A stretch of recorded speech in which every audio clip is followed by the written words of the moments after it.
เขาเจ้ามาแต่ทางเมืองเพียงตั้งมันมาเต็มเมืองเพียงมาแต่ทางนี้ตอนนี้ยังเศร้าอยู่ยัง6 โมงอยู่แล้วจะตั้งมาเต็มเมืองเพียงตั้งมันไปหุ่นทางกันเท้าจะไปกันเท้าหุ่นแล้วที่ไปพี่ที่ไปกันเท้าพุ่นนำมาปีนอยู่นี่รถสาวซ่องรอนะรถยาวรถหัวลาก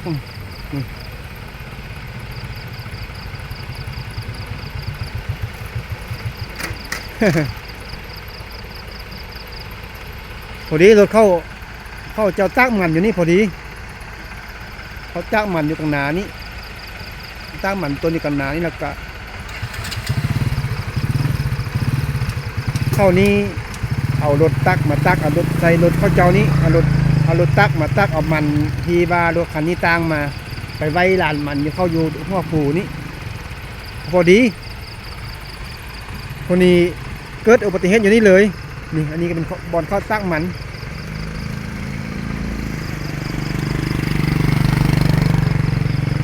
เขาตั้งมันบ้านนาแขมพี่น้องฟักผูกเขืองบ้านนาแขมเขาตั้งมันอยู่นี่แล้วก็มีรถตักมีรถดำอยู่นี่แล้วเขาก็พ่นจากนี้เลยตักจากนี้เลย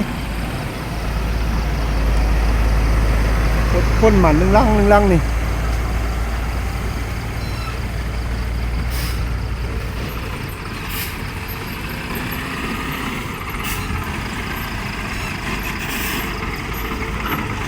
เป็นพ่นมันออกใส่รถนี้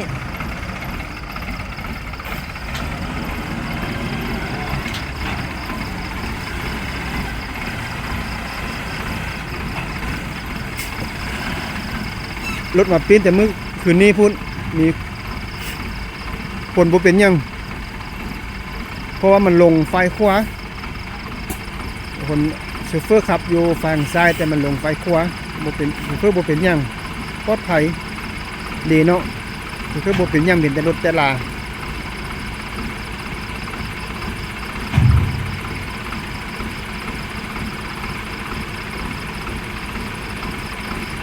อันนี้กำลังเอา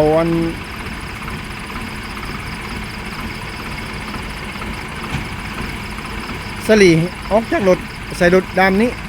3-4 คันไปฝากไว้นำลานมันเขาเจ้าก่อนค่อยเอาขึ้นแต่มันนี่มาแต่เมืองเพียงทางเมืองเพียงหรือทางได้มาแต่ทางเมืองเพียงหมดแล้วจะไปกันเท้าแล้วมาเกิดอุบัติเหตุอยู่นี้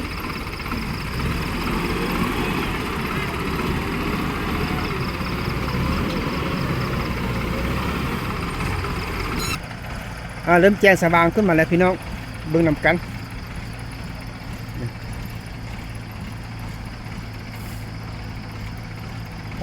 ดูกันอย่างเฮียว่าดูกระได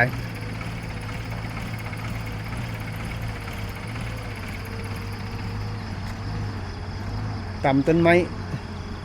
ลงเลย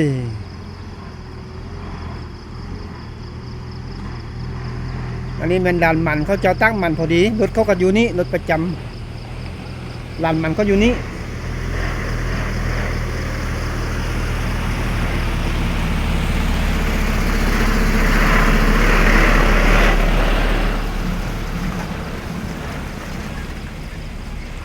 รถกำลังแลนมือเศร้าแต่เศร้ารถไล่ขนาดรถยาวๆพี่น้องหัวมันลงมากลางนาพี่นี่กลางนาแล้วสูงเลยนะมันต่ำๆได้ยัง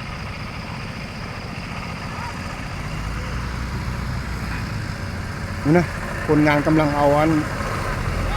มันเอาจากรถ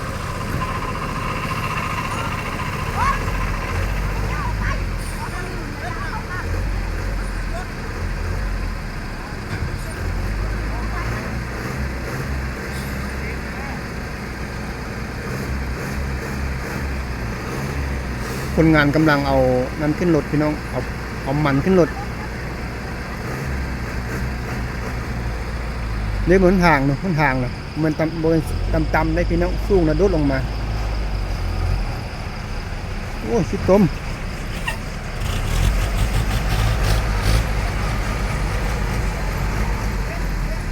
มือนี้หมดมือแล้วบ่เนาะมันแท้มันว่ามันก็ลาย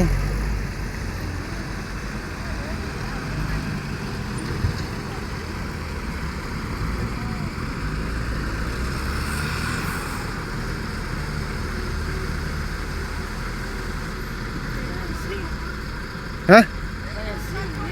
เป็นอะไรสิงโอ้รถบ้านน่ะสิงพี่น้องรถบ้านใกล้ๆกันนี้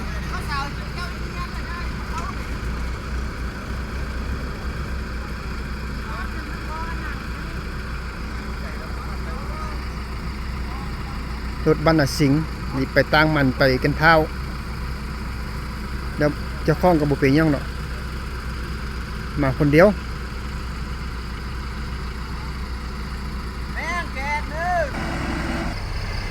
สดๆฮอนๆพี่น้องมื้อคืนนี้3 โมงกลางคืน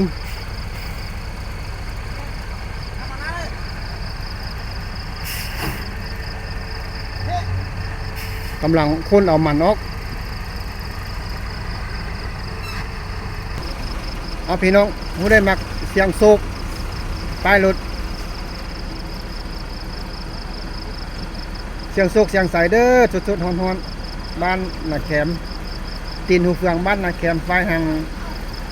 างเนื้อ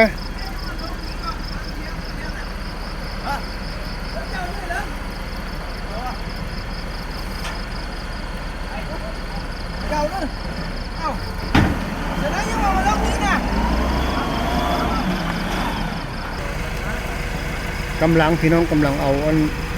มันออกจากรถกำลังเล็งออกจากรถ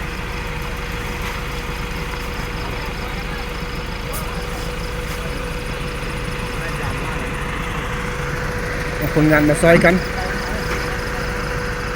เนี่ยคนงานมาค้นเอามันออกรถ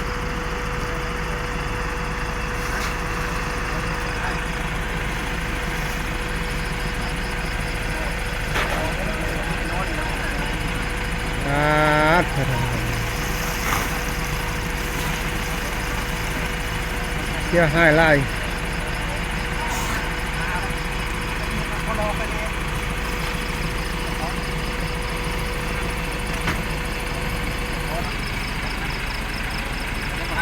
เอามาเบิ้งพี่น้องเบิ้งกัน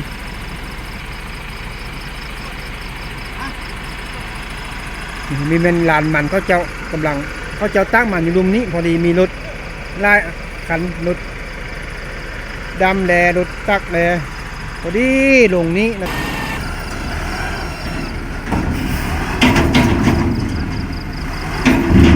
กำลัง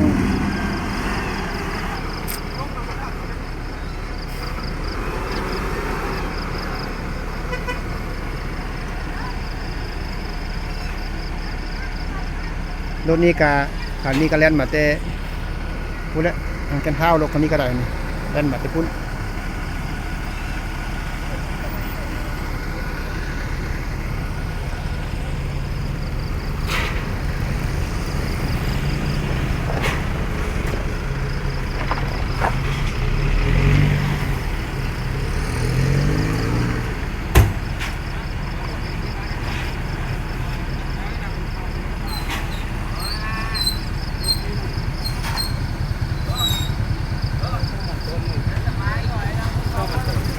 ฮะฮ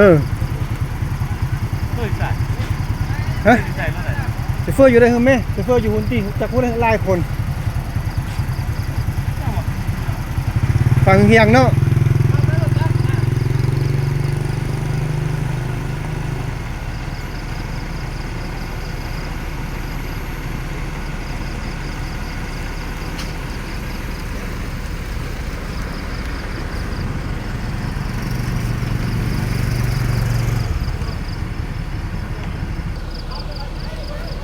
เอาคลิปนี้ก็